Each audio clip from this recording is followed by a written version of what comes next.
Hi, thanks for joining me at Read Aloud EDU. We have another great fall book to read together.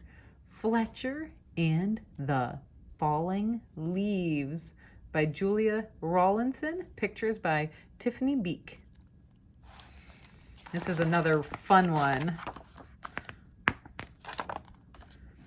The world was changing. Each morning, when Fletcher bounded out of the den, everything seemed just a little bit different. The rich green of the forest was turning to a dusty gold, and the soft, swishing sound of summer was fading to a crinkly whisper. Fletcher's favorite tree looked dull, dry, and brown. Fletcher was beginning to get worried. I think my tree is sick, said Fletcher. What's wrong with it? His mother asked. Its leaves are turning brown, said Fletcher. Don't worry, it's only autumn, she said. Fletcher ran back to his tree and patted the rough bark. Don't worry, it's only autumn, he said. You'll feel better soon. But the tree didn't get better. Each day, more leaves turned brown. One morning, the wind blew a small brown leaf off of a branch. Fletcher jumped up and caught it very gently in his paw. Don't worry, tree. I've got your leaf. I'll fix you. Fletcher looked around, picked a piece of grass, and carefully tied the leaf to a branch. Just then, another gust of wind ruffled Fletcher's fur. The little leaf shook itself free and fluttered back to the ground. Fletcher picked it up again and thought very hard. Then he poked the leaf onto a twig and pushed it down firmly. Now you hold on tight, said Fletcher. No more flying around. The little leaf gave a tiny rustle in reply.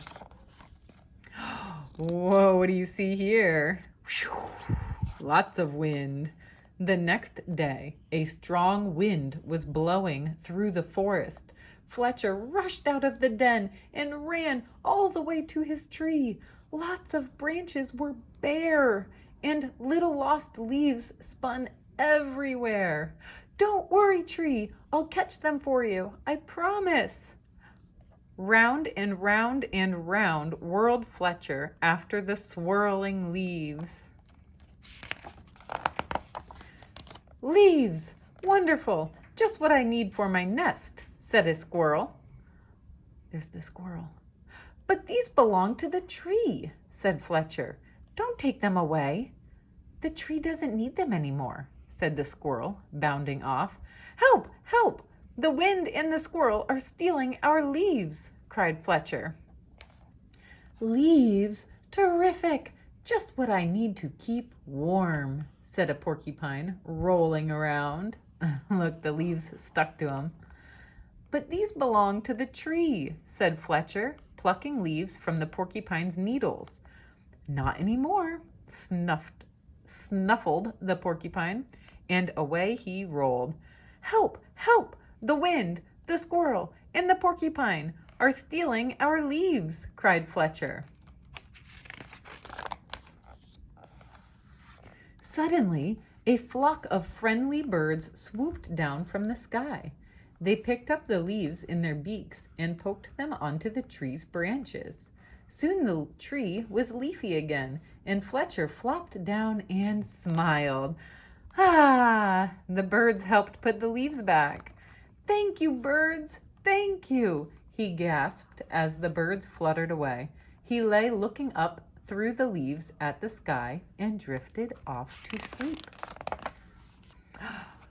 But the wind continued to blow, and the branches still danced. The leaves shivered and shook themselves and began to wriggle free. They tossed and turned and twitched and twirled and tumbled to the ground.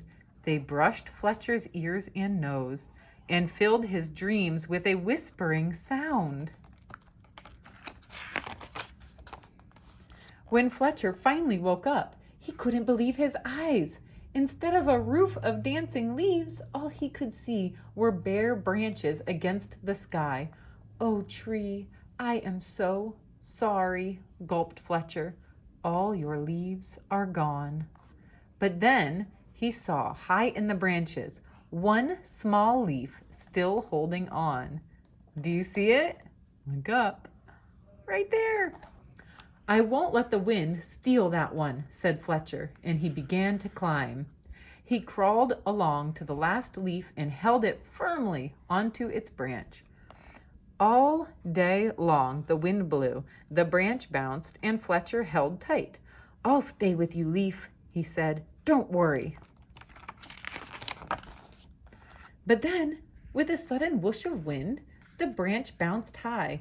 With a plip, the leaf let go and fluttered like a little flag clutched in Fletcher's paw. Fletcher looked sadly at the leaf he promised to save. He carried it carefully down the tree and back to the den. He made a cozy little bed for it and gently tucked it in. But all night long, he could only think of his tree all on its own. See the leaf? He tucked it in. At dawn, Fletcher tiptoed outside. The wind had finally stopped blowing, and the air was cold. The moon still hung in the clear sky, and pale stars glimmered. As he came to his favorite tree, Fletcher saw a magical sight. What is he going to see? Wow! The tree was hung with 1,000 icicles, shining silver in the early light. I lost my spot there. "You are more beautiful than ever," whispered Fletcher. "But are you all right?" A tiny breeze shivered the branches, making a sound like laughter, and in the light of the rising sun, the sparkling branches nodded. Fletcher gave his tree a hug. Then he went back to the den for a nice warm breakfast. Can you see the icicles? I'm trying to make it glitter. There's glitter on the book. It's so pretty. Did you know that the tree drops the leaves in the fall and they save their energy in the winter? They hibernate like a bear, and then the leaves come back in the springtime. Don't worry, Fletcher. Your tree is okay.